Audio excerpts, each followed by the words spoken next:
बहुत समय पहले की बात है। रिद्धि अपनी जेठानी श्वेता के साथ रहा करती थी। रिद्धि की जेठानी श्वेता दिखने में बहुत ही ज्यादा खूबसूरत थी। उसकी खूबसूरती पर उसका गोरापन चार चांद लगा देता था। इसलिए रिद्धि की सास सुमित्रा और उसकी नंद पंखुड़ी भी केवल श्वेता से ही प्यार करते थे और हर कोई रिद्धि को धुतकारता था। और इसका कारण ये था कि रिद्धि का रंग बहुत सांवला था और उसके चेहरे पर कई तरह के दाग धब्बे थे। इसलिए उसके ससुराल में कोई भी उसे पसंद नहीं करता था और सुमित्रा तो रिद्धि से नफरत करती थी। इसलिए सारे घर के काम अकेले रिद्धि को ही करने पड़ते थे। वो सुबह से लेकर शाम तक बस काम में ही लगी रहती थी और इसके बावजूद भी उसे हर छोटी छोटी बात पर ताने मिल जाया करते थे। ऐसे ही एक दिन, माँ जी, आज मैंने बहुत सारे कपड़े धोए थे जिस वजह से मेरी कमर में बहुत तेज दर्द हो रहा है। क्या आप प्लीज आज जेठानी जी को बोल सकती हैं कि वो आज का खाना बना दे? मैं सच में उन्हें खाना बनाने के लिए नहीं कहती, पर मेरी कमर में इतना दर्द हो रहा है कि मुझसे खड़ा भी नहीं हुआ जा रहा। खुद तो तू एकदम कोयले जैसी काली है और मेरी खूबसूरत बहू को रसोई में काम करवाकर उसे भी तू काला बनाना चाहती है। अरे मैं नहीं जानती कैसे काम करेगी, पर रसोई का काम तो तू ही करेगी। और हाँ, थोड़ी देर में मेरे दोनों बेटे आने वाले हैं, इसलिए जल्दी से खाना बना। बेचारी रिद्धि को दुख हो चाहे सुख, हमेशा ही काम करना पड़ता था। उसके साथ कभी भी बहू या बेटी वाला व्यवहार नहीं होता था। हर कोई उसके साथ नौकरानियों जैसा व्यवहार करता था, परंतु रिद्धि सब कुछ चुपचाप सह लिया करती थी। समय इसी तरह बीत रहा था।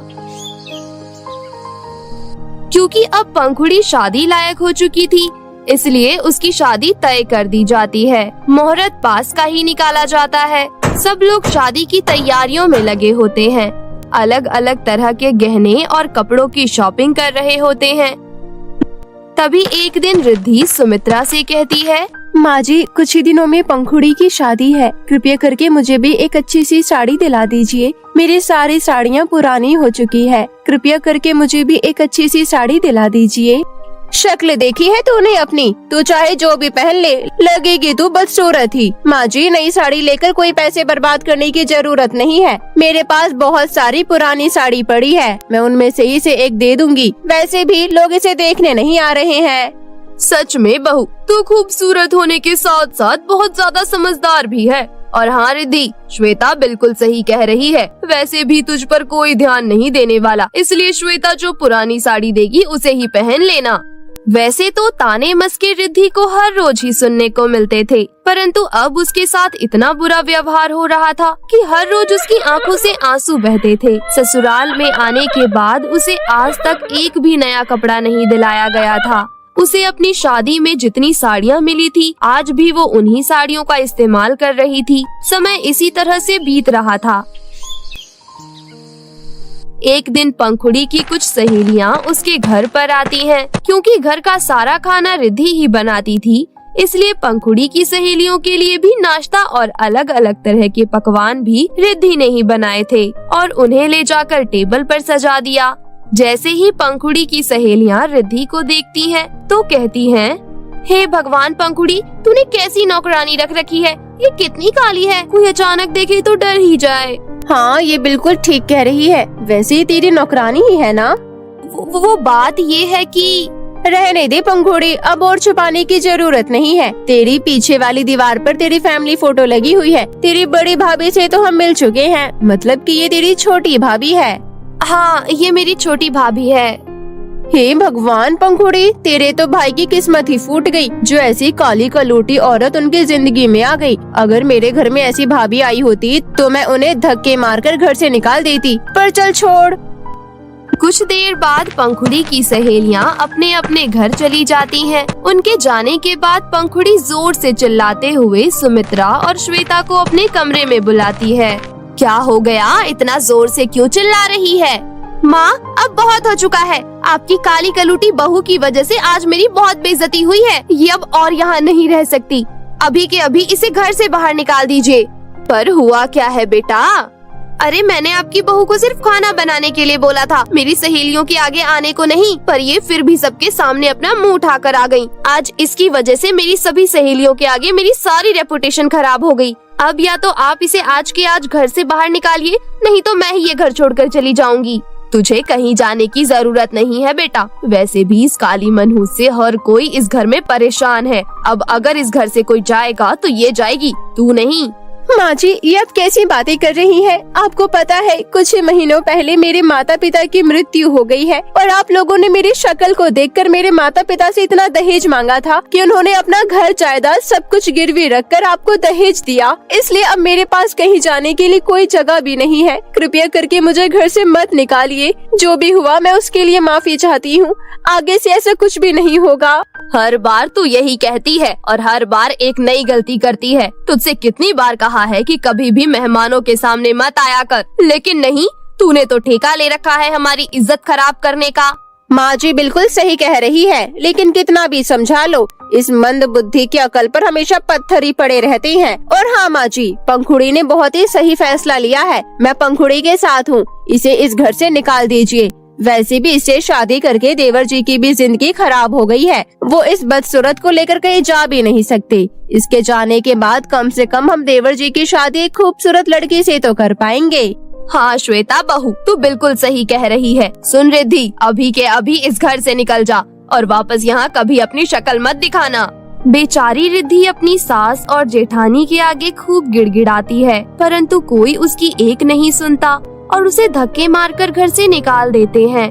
बेचारी रिद्धि रोते बिलखते हुए जंगल की तरफ चलने लगती है और वहीं एक पेड़ के नीचे जाकर बैठ जाती है।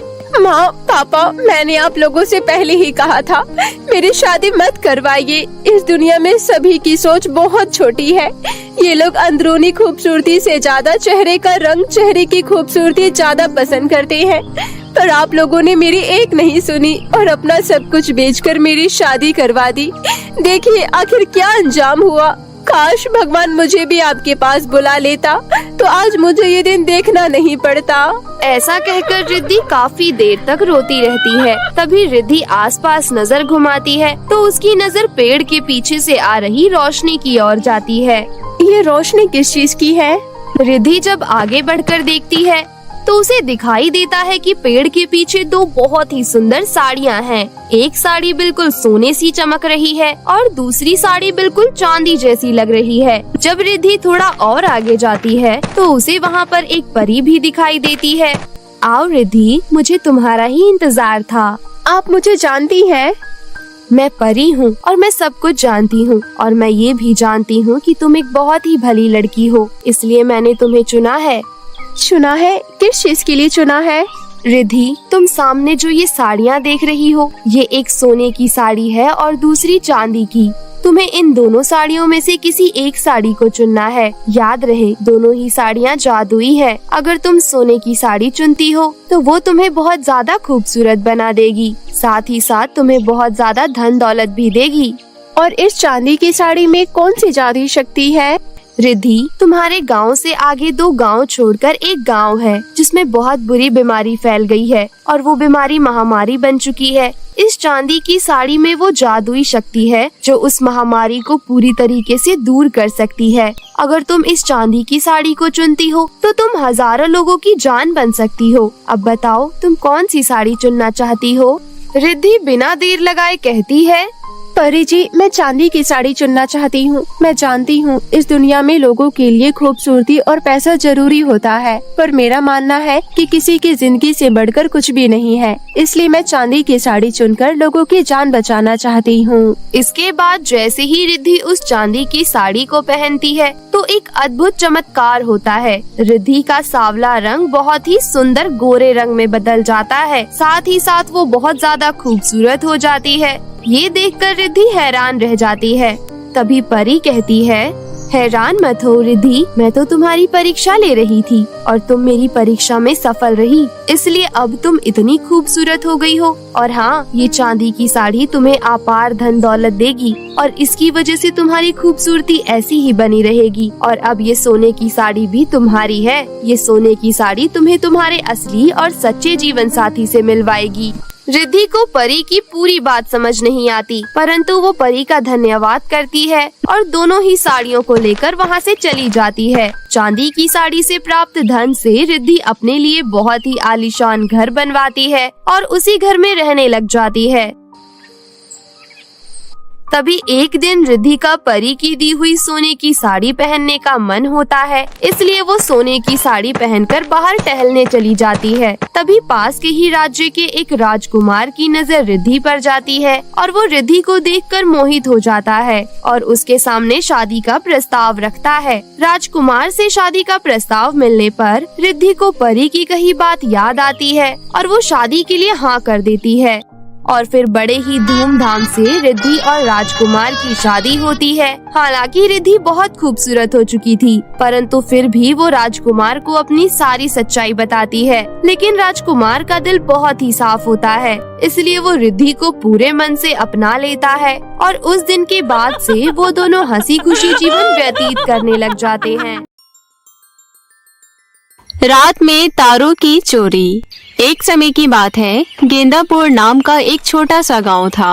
उस गांव के नजदीक एक जंगल में एक जादूगरनी शीला रहती थी। वह स्वभाव से बहुत ही गुस्सैल थी। उस जादूगरनी की एक बेटी थी, नाम था उसका जूनी। जादूगरनी शीला अपनी बेटी से बहुत प्यार करती थी। जूनी बहुत ही जिद्दी स्वभाव की थी। जादूगरनी शीला उसकी हर जिद पूरी किया करती थी। एक रात आसमान की ओर देखते हुए जूनी अपनी माँ से बोली, माँ, कितने सुंदर तारे हैं। माँ, मुझे वो तारे लाकर दो ना। नहीं बेटी, मैं उन्हें नहीं ला सकती। नहीं, मुझे कुछ नहीं सुनना, मुझे वो तारे चाहिए बस। वो तारे बहुत दूर है, मैं नहीं ला पाऊंगी। माँ, मुझे अभी तारे लाकर दो, नहीं तो मैं खाना नहीं खाऊंगी। कितनी जिद्दी हो गई हो तुम। अच्छा ठीक है, रोना बंद करो, मैं अभी जाकर तुम्हारे लिए टिमटिमाते हुए तारे तोड़कर लाती हूँ। इतना कहकर जादूगरनी शीला अपनी जादुई झाड़ू में बैठकर तारे तोड़ने आसमान की ओर उड़ चली। उड़ते उड़ते कुछ ही पल में वो तारों के बीच पहुँच गई। तारों के बीच जगमगाता हुआ आसमान बहुत ही खूबसूरत लग रहा था। सभी तारे कितने सुंदर लग रहे हैं। मैं थोड़े बहुत तारे तोड़कर अपनी बेटी के लिए ले जाती हूँ, वो बहुत खुश हो जाएगी। ये कहते हुए जादूगरनी एक एक कर आसमान से तारे तोड़कर अपने थैले में रखने लगी। जब जादूगरनी शीला तारे तोड़ रही थी, तभी गेंदापुर गांव में एक मकान में रात के समय रानी अपनी बड़ी बहन मीना के साथ छत पर सो रही थी। अचानक वो नींद से जाग गई और तभी रानी की नजर आसमान पर गई। अरे, ये आसमान में कौन है? ठीक से शक्ल नजर नहीं आ रही, लेकिन कोई तो है वहाँ। मुझे अपनी दीदी को उठाना चाहिए। दीदी, उठो जल्दी, देखो आसमान में कोई है, उठो ना दीदी। ये कहते हुए रानी अपनी बड़ी बहन मीना को जगाने लगी, लेकिन वो इतनी गहरी नींद में सो रही थी कि उसने रानी की एक बात नहीं सुनी। हे भगवान, अब मैं क्या करूं? दीदी तो उठ ही नहीं रही। मुझे तो कुछ समझ ही नहीं आ रहा, ये आसमान में आखिर कौन हो सकता है? कहीं कोई एलियन तो नहीं? रानी ये कहते हुए आसमान की ओर ध्यान से देखने लगी, लेकिन वो जादूगरनी को पहचान नहीं पाई। वहीं दूसरी ओर जादूगरनी शीला अपना थैला तारों से भरकर वापस जंगल लौट आई, जहाँ पर उसकी बेटी जूनी उसका इंतजार कर रही थी। जूनी अपनी माँ को देख खुश होते हुए बोली, माँ, तुम आ गई। मैं कब से तुम्हारा इंतजार कर रही थी। हाँ बेटी, मैं आ गई। मेरे तारे कहाँ हैं? जल्दी दो मेरे तारे, मुझे तारे चाहिए। अरे मेरी प्यारी बिटिया, मैं तुम्हारे लिए ढेर सारे तारे लेकर आई हूँ।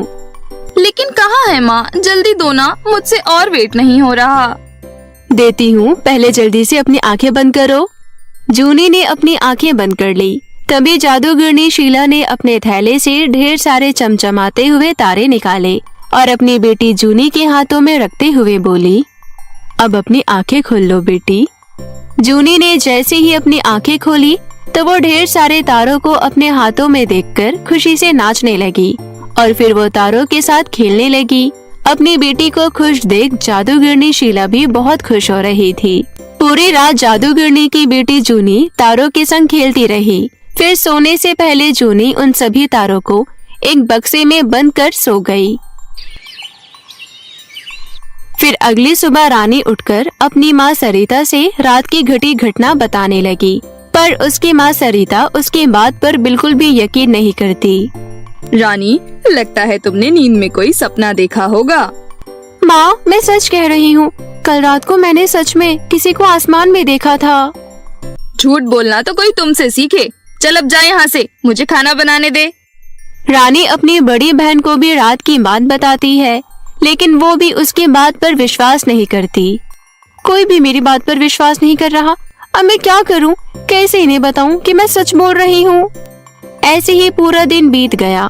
फिर रात होने पर रानी अपनी बड़ी बहन मीना के साथ छत पर सोने के लिए चली गई। रानी को खुले आसमान के नीचे चमचमाते हुए तारों को देखते हुए छत पर सोना बहुत अच्छा लगता था। रानी आसमान की ओर तारों को देखते हुए अपनी बहन से बातें कर रही थी। वहीं दूसरी ओर जंगल में जूनी अपनी माँ जादूगरनी शीला से फिर से तारों को तोड़कर लाने की जिद करने लगी। माँ, मुझे तारे लाकर दो ना। तारे? पर कल ही तो मैंने इतने सारे तारे तोड़कर लाकर दिए थे ना, वो कहाँ है?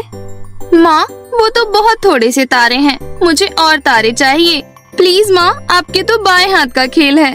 आसमान में जाकर मेरे लिए आज ढेर सारे तारे लाकर दो ना माँ, मेरी अच्छी माँ, वरना मैं रो दूंगी। अच्छा ठीक है, मैं अभी जाती हूँ और तुम्हारे लिए ढेर सारे तारे तोड़कर लाती हूँ। इतना कहकर जादूगरनी शीला फिर से अपनी जादुई झाड़ू में बैठकर आसमान में तारों के पास पहुँच गई और अपने थैले में एक एक करके चमचमाते तारों को तोड़कर रखने लगी। तभी छत पर लेटी हुई रानी की नजर आसमान पर गई। अरे, आसमान में आज फिर से कोई है, पर कौन? मैं दीदी को जगाती हूँ। दीदी, दीदी, जल्दी उठो, देखो ना आसमान में कोई है। मैं झूठ नहीं बोल रही थी, खुद देख लो अपनी आंखों से, उठो ना। क्या है? मुझे सोने दे, क्यों नींद से जगा रही है? जब देखो परेशान करती रहती है। सो जा, रात बहुत हो गई है और मुझे भी सोने दे। ये कहते हुए मीना चद्दर ओढ़कर सो गई। ये देख रानी बोली, कोई मेरी बात पर विश्वास क्यों नहीं करता? उधर जादूगरनी शीला अपनी बेटी के लिए ढेर सारे तारे तोड़कर वापस जंगल लौट गई। जादूगरनी की बेटी जूनी ढेर सारे तारों को देखकर बहुत खुश हुई और फिर उन तारों के साथ खेलने लगी। सारी रात तारों से खेलने के बाद जूनी ने उन सभी तारों को बक्से में बंद करके रख दिया। फिर अगली रात जूनी अपनी माँ से फिर और तारे लाने को कहती है। जादूगरनी शीला अपनी बेटी की जिद पूरी करने के लिए रोज ढेर सारे तारे आसमान से तोड़कर अपनी बेटी को देती। रानी जादूगरनी शीला को रोज रात को देखती थी और उसने ये बात अपने घर में कई बार बताने की बहुत कोशिश की, पर कोई भी उसकी बात पर ध्यान नहीं देता था। ऐसे ही कई दिनों तक चलता रहा। जादूगरनी शीला ने आसमान से हजारों तारों को तोड़ लिया था और अब आसमान धीरे धीरे खाली हो चुका था। एक रात जब शंकर नाम का एक व्यक्ति काम कर कर घर लौट रहा था, तब उसकी नजर आसमान पर पड़ी। आसमान बिल्कुल खाली था और उसमें कुछ ही तारे चमक रहे थे। अरे ये क्या, आसमान में तो एक भी तारे नजर नहीं आ रहे हैं। ऐसे कैसे हो सकता है? कमाल है, इतनी गर्मी का मौसम है और आसमान से सारे तारे गायब हैं। ये तो बहुत अजीब बात है। शंकर ये कह रहा था कि तभी उसका दोस्त हरिया वहाँ आया और बोला, क्या हुआ शंकर, ऐसे आसमान की तरफ क्या देख रहे हो? आसमान से सारे तारे गायब हो गए हैं, वही देख रहा हूँ। क्या आसमान से तारे गायब हो गए हैं? तुम ही देख लो, कुछ दिन पहले आसमान तारों से भरा हुआ था, जगमगाता रहता था, और अब देखो यहाँ तो एक भी तारा नहीं दिख रहा। हाँ शंकर, बात तो तुम सही कह रहे हो, पर सारे तारे अचानक गायब कहाँ हो गए? धीरे धीरे पूरे गांव में ये बात फैल गई कि आसमान से सारे तारे गायब हो गए। पूरा गांव एक जगह इकट्ठा होकर इस बात की चर्चा करने लगा।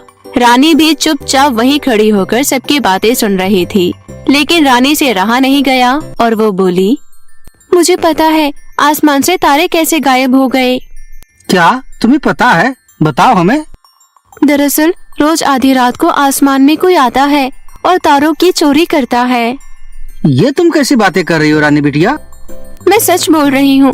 मैंने घर पर भी ये बात सबको बताई थी, पर किसी ने भी मेरी बात पर यकीन नहीं किया। मैं रोज रात को किसी को आसमान में देखती हूँ जो तारों को तोड़कर अपने थैले में भर कर ले जाता है, पर इतनी दूर होने की वजह से मुझे उसका चेहरा ठीक से नजर नहीं आता। मैं तो कहता हूँ एक बार रानी बिटिया की बात पर विश्वास करके देख लेते हैं, क्या पता यह सच बोल रही हो। ठीक है, हम आधी रात होने का इंतजार करते हैं। फिर आधी रात होने पर सभी गांव वाले छत पर जादूगरनी के आने का इंतजार करने लगे। तभी जादूगरनी शीला थैला लिए आसमान की ओर जाने लगी। सभी गांव वाले जादूगरनी शीला को देखकर दंग रह गए। अरे हाँ, रानी बिटिया सही कह रही थी, पर ये है कौन? वही जादूगरनी शीला आसमान में तारों को ढूंढने की कोशिश कर रही थी कि कहीं उसे बचा कुचा तारा मिल जाए। जैसे ही जादूगरनी शीला को कुछ तारे दिखाई दिए, उसने उन तारों को अपने थैले में रखा और वापस धरती की ओर आने लगी। जादूगरनी शीला जब आसमान से नीचे उतर रही थी, तब सभी गांव वालों ने उसका चेहरा देख लिया। अरे ये तो जादूगरनी शीला है, पर ये तारों की चोरी क्यों कर रही है? हमें इस बात का पता लगाना चाहिए। फिर कुछ गांव वाले जादूगरनी शीला का पीछा करते हुए जंगल जा पहुँचे। उसके बाद छुपकर जादूगरनी शीला को थैले में से तारे निकालकर अपनी बेटी जूनी को देते हुए देखा। पूरी रात जूनी उन तारों के साथ खेलती रही और सुबह होते ही उन तारों को बक्से में बंद करके रख दिया। ये सब छिपकर देख रहे गांव वाले सारा माजरा समझ गए। अच्छा, तो जादूगरनी शीला अपनी बेटी के लिए तारों की चोरी कर रही है, पर हम करे तो क्या करें? जादूगरनी शीला बहुत गुस्सेल है, उससे हम तारे वापस कैसे लें? गांव वालों की बात सुन रानी कुछ सोचते हुए बोली, मेरे पास एक तरकीब है जिससे जादूगरनी शीला आसमान में तारे वापस कर देगी। पर कैसे? बताओ रानी बिटिया। क्यों ना हम इस जगह को बिजली की लड़ियों से जगमगा दें। जादूगरनी की बेटी बिजली की लड़ियों को देखकर बहुत खुश हो जाएगी। बिटिया, तुम्हारी तरकीब तो बहुत अच्छी है। उसके बाद जादूगरनी शीला और उसकी बेटी जूनी के सो जाने के बाद सभी गांव वालों ने मिलकर जंगल के आसपास की जगह को ढेर सारी बिजली की लड़ियों से सजा दी। जब रात होने पर जूनी ने जगमगाती हुई बिजली की लड़ियों को देखा तो खुशी से नाचने लगी।